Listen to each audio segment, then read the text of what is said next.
Ito ang video number 2, bahagi ng requirement ng Sustainability 302. At sa video na to, ipapakita ko kung paano ko gagamitin ang Social Network Visualizer.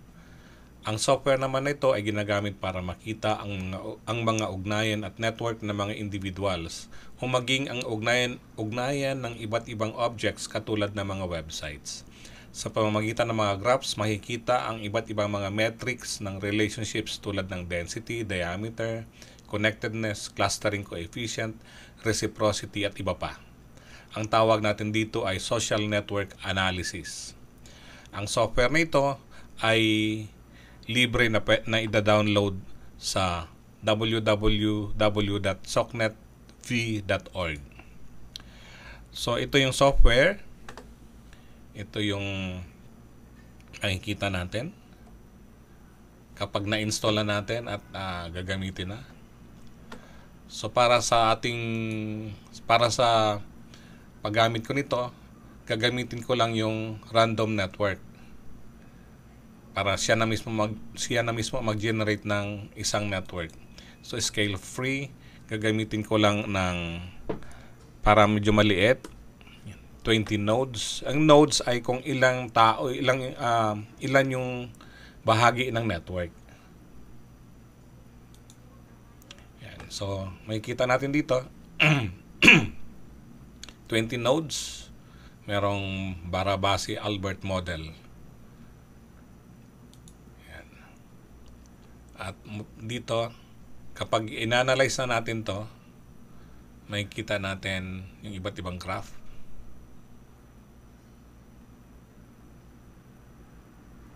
So may mga matrix. Yan.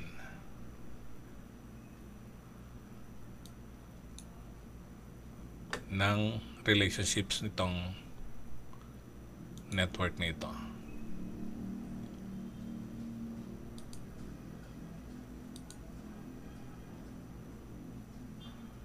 Pwede rin magpakita ng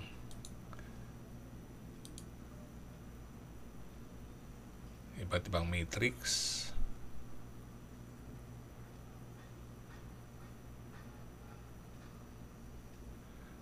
Ayan. So ito yung iba't ibang report na pwedeng ma-generate mula sa data na pinipresent.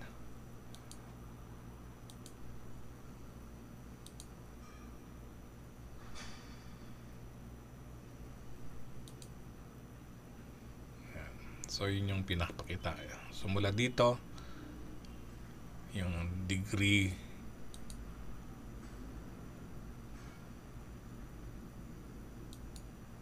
reciprocity. So hindi siya symmetric.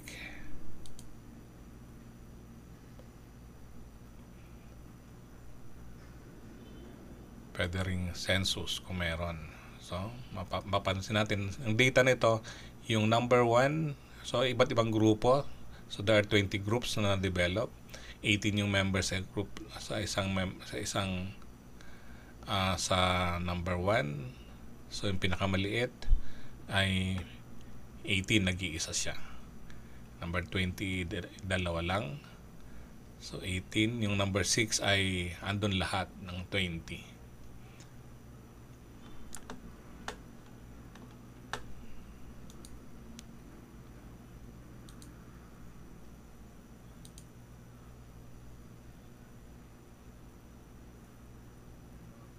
Pwede rin tingnan natin tong clustering kung meron.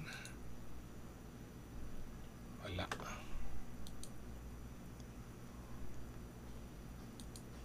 Itong triad. Ayan.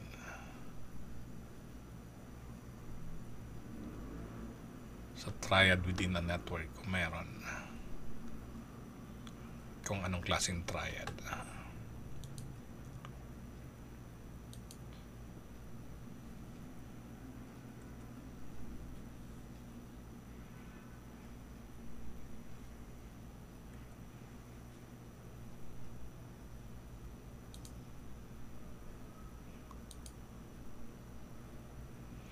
So dito sa software na ito, pwede mag-import kung mayroon ng mga dating data.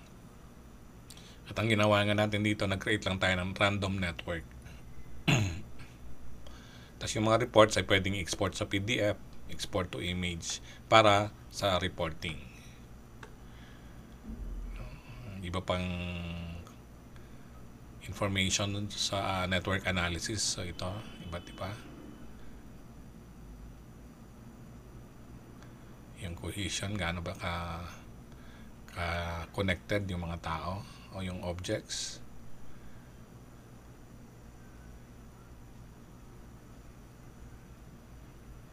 Merong Vox.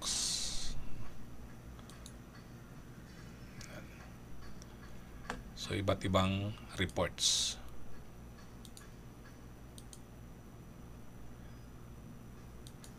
Correlation, adjacency.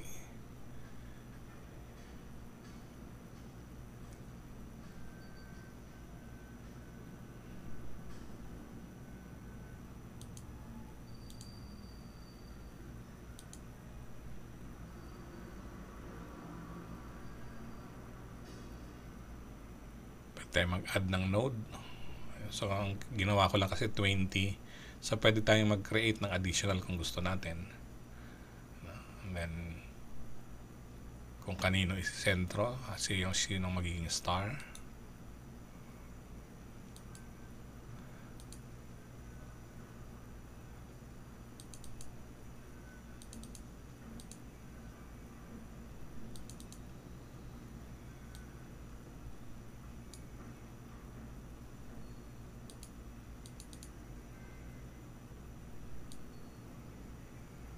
So, pwede rin magbago ng pag-define ng relationships.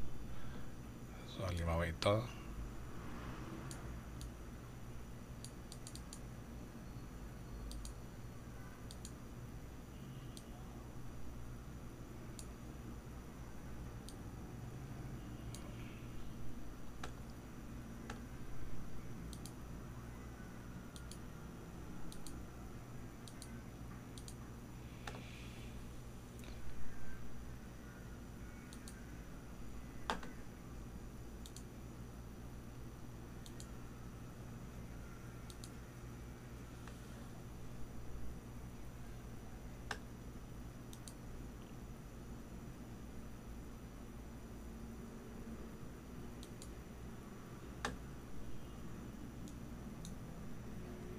So, these are the reports na pwedeng ma-generate.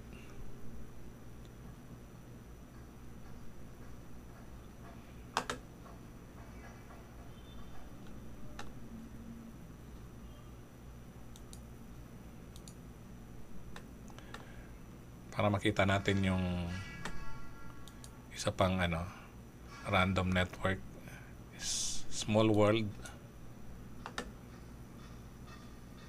So, hindi natin isi-save. So, 100 nodes para makita lang natin sample. So, ganyan ang magiging itsura pag 100 nodes. O kaya, dito sa scale free, tapos 100 nodes din ulit. Yan. So, yung pagpapakita ng 100 nodes, yung relationship. Saan ba pwedeng magamit nga ito? Ay yun, pag-analyze ng relationships ng iba't ibang tao o iba't ibang objects na gusto natin. Pag trinay natin ang web crawler, yan, kasi pwede tayo mag-import sana, kaya lang wala akong data na available. Try natin yung web crawler kung meron siya makukuha. Halimbawa, facebook.com.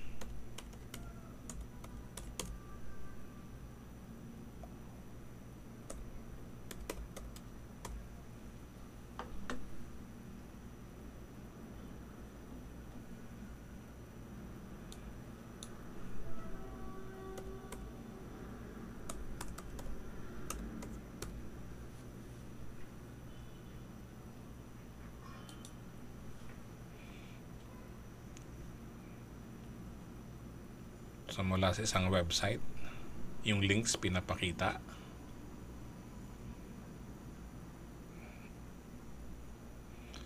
I just type in up.edu.ph.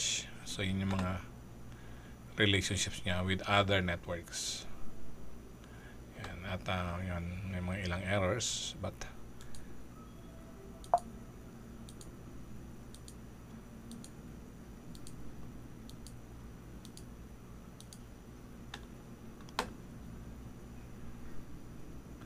pag click natin yung isang node, makikita natin kung ano ang website na yon.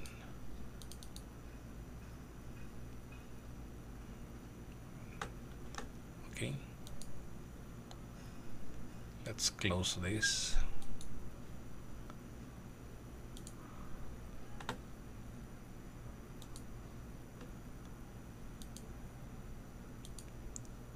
And thank you very much.